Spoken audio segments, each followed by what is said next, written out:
Team, welcome to another adventure. We're in at the Aorangi Forest Park and probably have an hour to go before last light. So on this trip we'll be testing out a Kestrel and a new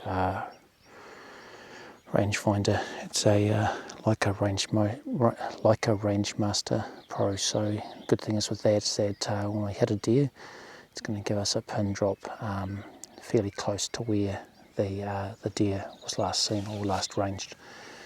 So hopefully we get to see a deer. At this stage we have a couple of dirty goats just up over here on the slope here, white and black one up sort of towards the top, and nothing else seen at this stage. So fingers crossed we get to see a deer, and even better yet if we get a deer down the deck. Right, stay tuned, and we'll be in here till hopefully around about lunchtime tomorrow. Okay, so it's 9:15 and so far we haven't seen any deer out and about, just apart from those two goats that we saw earlier.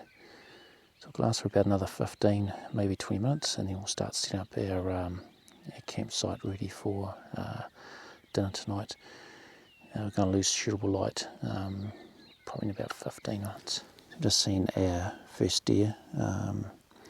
It's going to be hard in this light to point it out, but kind of way down here and the just behind a pine tree. So we'll see if we can get it on camera. I don't think we can bother shooting that. It's a fellow deer, and I'm picking that to 1,000 metres. So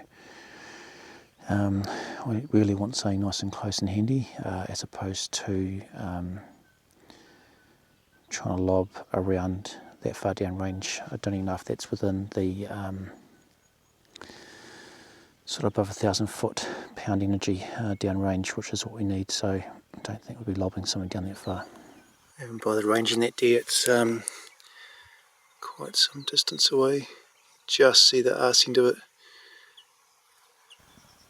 Okay, so we've lost usable shooting light. Probably looks a lot better on the GoPro than it does here, but yeah, only one deer seen, so look, that's the breaks. We're back up early morning. We're just going to start picking up the kit and start setting up the bed. Quite interesting using the Kestrel. We noticed that the battery supplied is quite low, so with the cooler temperatures, so possibly future state always carry a spare battery. It'd been obviously playing with it at home a little bit, getting it going, but I would have thought it would have lasted a little bit longer than what it has. But yeah, it's good to obviously have backup systems there, and not always rely on just one system. So if the Kestrel does fail, then we've still got out to 800 metres through the applied ballistics at the ability to get ballistic solutions, and then we've got another redundancy of our old phone as well, so just ranging and then from there just working out ballistic solution. Right, a lot happier how I've set up the fly this time. Obviously a lot more taut than what I had before, and the best thing is I'm not up against any trees. So I think the last time I was here with my son, so yeah, it was it started raining and I had to readjust it. So I think with my daughter on the last hunt week, I actually got that that fellow deer at 700 metres. It's supposed to be a fine evening, and with being on top of the hill we had almost horizontal rain, so yeah, it's good to make sure that things are set up properly, and in the event it rains overnight. So it's not forecasted, light winds at the moment, and hopefully that stays the way. I think around about 10 o'clock tomorrow morning we're supposed to get winds rising, so I'll probably look at pulling the pin by about 10 o'clock and then heading back home. Alright, time for some dinner.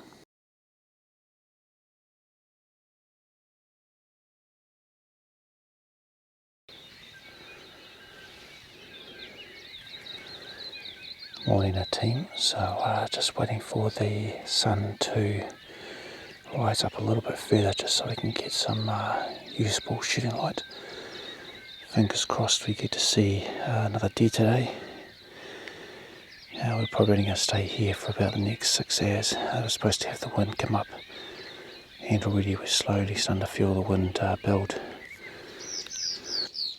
So we've got our first deer right up in here, just up in there. So you can see the neck and the head of the deer and the body. It's just feeding in and out of cover. Geez, it was hard to find on binos. So yeah, that's a flipping long shot. It's probably about 700, 800 metres. The wind's good for it, but yeah, I would just have to have a look, have a think about it. It's a red deer, but we'll see if we can get on the big camera and make a decision if we take a shot at that or not. Okay, so it's 6:30 now, and we're seeing about 3 deer. Actually no, 4 deer, so 3 fallow and 1 red. They're just moving too much to get a shooting solution and then go in behind cover. So look, it is what it is. You just have to be patient, and that's the nature of hunting this country. You just got to be patient, and hopefully a deer walks out and stays still. So we had one just down over here before, just by the pine trees, and it's fed into cover. Just again, time you get ballistic solution, you don't even try and get behind the gun. Right, need to get a ballistic calc on that.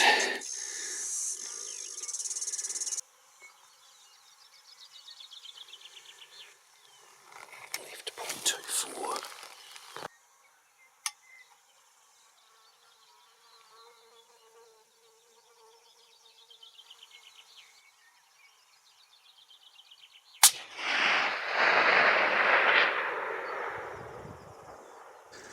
Okay, team, just made a blooming rookie mistake, so I don't know how I've done it, but I just have to be a little bit more careful in the future. But I deselected the 300 Win Mag profile in the Kestrel, so when I went and ranged, I got a solution. I should have, first time, checked that against my other ballistic calculator, so that shot that deer at, I think it's 600 yards, so I don't know, 540-ish metres. I end up being about 2 and a bit MOA low, so it's not even going to touch the deer at that, particularly that range. Okay, team, so that's another hunt done, and so we had a miss and a deer, so I had to look back through the the ranges, but yeah, pretty gutted. Rookie mistake though, it's my mistake. Range finds it, ranged it correctly, and unbeknown to me, just I had adjusted the profile on the Kestrel, so miss up in here. I think it's about 550 metres at a guesstimate. I think it's 601, 602 yards. So round and down, ended up going about 2.5 MOA shy of it. So that happens.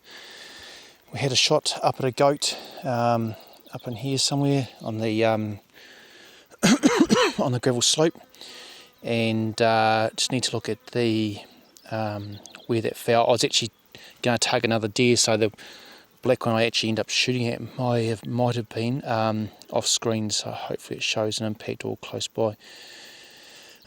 However, one thing I need to do now, given that I'm shooting at longer ranges, is look at, so I've got my G1 set in my ballistic calculation, so I think it's 597 for my ballistic, or for my precision, one of the rounds I'm using.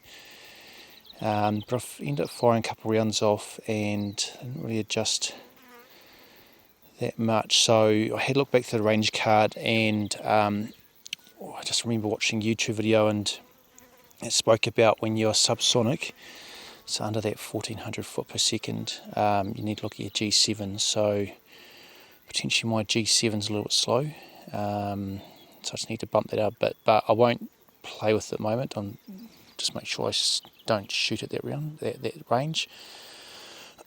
Or if I do, I'll aim just a fraction lower. It's on a deer, it should still be in a good impact, but you do want to make sure you try and get in that little sweet spot. So look, flipping awesome terrain here, hard as heck, because time you see a deer, unless it's standing still, having a good feed. Yeah, it's not too sure if I'll come back here again, but we'll just see. It's got to be super quick. I'll see the Leica rangefinder and the Kestrel changes that big time. Go back through ballistic calculation, does it all for you. Once you've got your target or your range, then do your wind direction, and then basically from there into the ballistics onto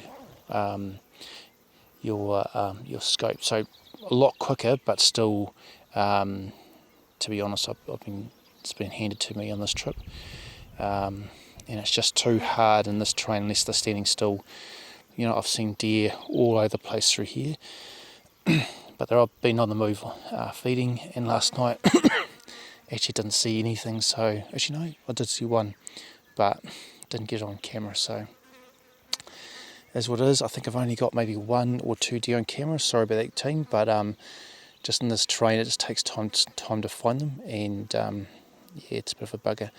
But look, if you like what you see, like and subscribe, give us some feedback about the channel. Really, I've only done this for friends and family, and it's sort of starting to grow a bit.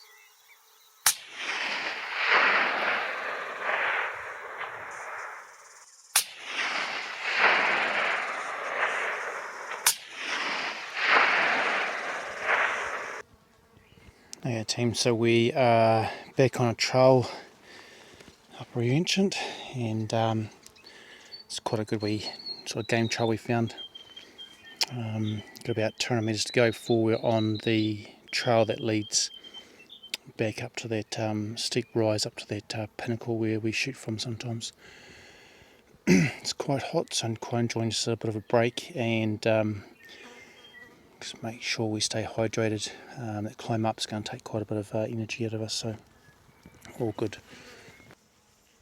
So we're back on the main trail now, and have around about 500 metres to the top of the lookout. It's probably going to take, I don't know, 20-25 minutes, hot as heck, but just make sure we have a few drink breaks. On the way out today, I've managed to mark a different way out, so actually I did say earlier I may not be back into the area, but given now it's actually quite an easy trail to get into, I might actually keep going back there just every now and then, and particularly in winter it might make it a little bit easier. Spotting the deer, that might be a bit slower rather than summer, so well, we'll wait and see anyway. Okay, team, so that ends our hunting year. I don't think we'll be getting back out again before the new year, or before the end of the year. So look, thank you very much for all those who have subscribed to the channel, and hope to bring you more footage in 2026. Have a very Merry Christmas and a New Year, and we'll catch you in the New Year. Ka kite anō.